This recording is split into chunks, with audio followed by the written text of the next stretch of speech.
Buenas tardes. El día de hoy comentaremos, analizaremos y observaremos acerca de temáticas filosóficas y cuestionamientos del hombre, citando a algunos de los filósofos con más renombre, desde los tiempos antiguos hasta los contemporáneos. Partiremos desde analizar los planteamientos filosóficos sobre el hombre, un trabajo de filosofía antigua, hasta profundizar en la problemática existencial del hombre en la época actual. Pero primero debemos de saber qué es el hombre. El hombre es un ser considerado como un individuo que es una unidad dotada de alma y espíritu, cuya mente funciona de manera racional, que posee conciencia de sí mismo, así como la capacidad de reflexionar sobre sus propias ideas. Desde Sófocles, filósofo, nació en el año 496 a.C., su obra Edipo Rey, obra que nos muestra que del destino nadie escapa, para aquellos que creen que todo ya está escrito por alguien superior o tienen un destino inevitable. Para Sófocles, todos los hombres cometen errores, pero un buen hombre cede cuando sabe que su curso es incorrecto y repara el mal. Logró descubrir una parte inexplorada del alma humana, en una época donde las ciencias como la aritmética y la lógica eran banales. Otro filósofo importante fue Sócrates. Planteó una teoría sobre el hombre, el cual estaba convencido de que cada hombre posee en sí un fragmento de la verdad, pero a menudo ocupa de otras personas para descubrir la realidad completa. Pero contrariamente a la filosofía de Sócrates, Hobbes, quien fue un filósofo inglés considerado uno de los fundadores de la filosofía política moderna, afirma que cada hombre debía esforzarse por obtener la paz. Dice que todos los hombres son iguales, pues desean las mismas cosas y buscan los mismos beneficios, por lo que su naturaleza es sumamente egoísta y son motivados por la supervivencia. Una perspectiva sobre la concepción del hombre fue la religiosa. San Agustín, teólogo y filósofo cristiano, basó su filosofía en una concepción divina.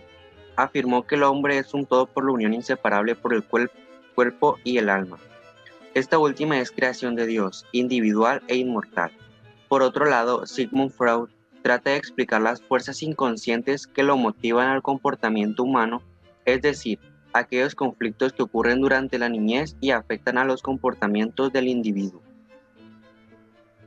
Por último, al analizar la filosofía de Nietzsche, obtienes que para él el hombre no es un individuo, sino parte de un conjunto existencial.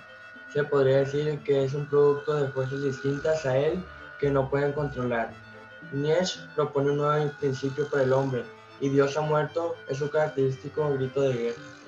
Pero en conclusión, el definir el concepto de hombre es complicado, inclusive si se utiliza un filosofar de por medio. La filosofía de grandes pensadores como Sócrates o Sófocles solo nos dan su perspectiva de cómo se contempla su objeto de estudio, que en este caso es el hombre. Por medio de su interpretación analítica, nos dan su concepción para lo que el promedio pudiese tomarse en cuenta y crear su propia definición de lo que es el hombre. Aunque al estudiar sus planteamientos se encuentran similitudes, así como las grandes diferencias que relacionan sus existencias a lo que han aceptado, ya sea un acercamiento a lo divino o centrar su ideología a la naturaleza simple y natural de lo que significa ser humano. Continuando en un tema en correlación, la problemática existencial del hombre, este, este se ve trastornado por un conjunto de temas que no tienen explicación y afectan su criterio y pensamiento.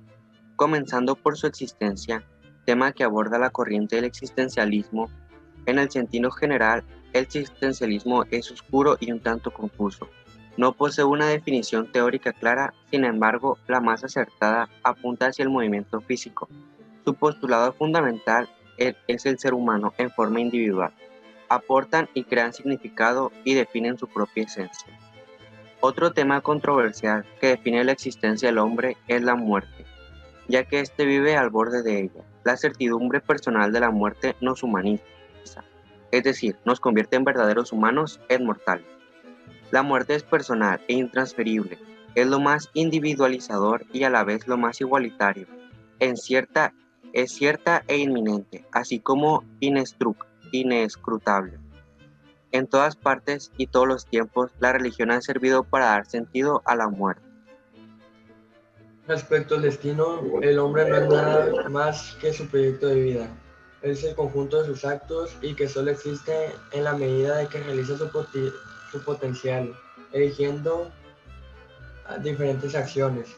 El hombre elige su destino, pero el futuro es una posibilidad ahora que en gran parte se impone como el pasado.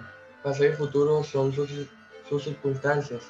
El hombre moderno es el antihéroe, aislado y solitario, solo con su conciencia, construyendo un mundo utópico que prefiere detenerse de la fatalidad y el destino negándolos como componentes de sus circunstancias. El hombre solo es un ser en el mundo que está conviviendo. Otro tema a tomar en consideración es la existencia de Dios. Dios no crearía el mal, ya que el mal no existiría, solo existiría la ausencia del bien. Esto aclara un poco la incógnita por lo que Dios no sería omnipresente. Por otro lado, si Dios es perfecto y benévolo, toda su creación sería perfectamente buena igual a Él. Al hablar de existencia del hombre se relaciona con su libertad. Esta puede ser tan amplia que permite indistintamente la posibilidad de pensar, decir y actuar sobre lo pensado, de poder expresar aquello que no se ha pensado. Además de actuar en forma a nuestras propias convicciones, pero teniendo en cuenta que no puede contraponerse a los principios de libertad y o justicia. El amor, un sentimiento de afecto y compromiso, es la clave para entender las posibilidades de la naturaleza humana. Pensaba que el que vemos es una de las cosas corruptibles y destinadas a la muerte, pero al mismo tiempo algo en nosotros nos dice que esa no puede ser toda la historia. Por otro lado, la angustia es un estado afectivo que se caracteriza por aparecer ante el peligro o impresión. El miedo aparece y se relaciona con el daño de la realidad que nos puede causar. La angustia es una condición de la acción misma, pues si no tuviésemos que elegir, no nos sentiríamos responsables y por ende no nos sentiríamos angustiados.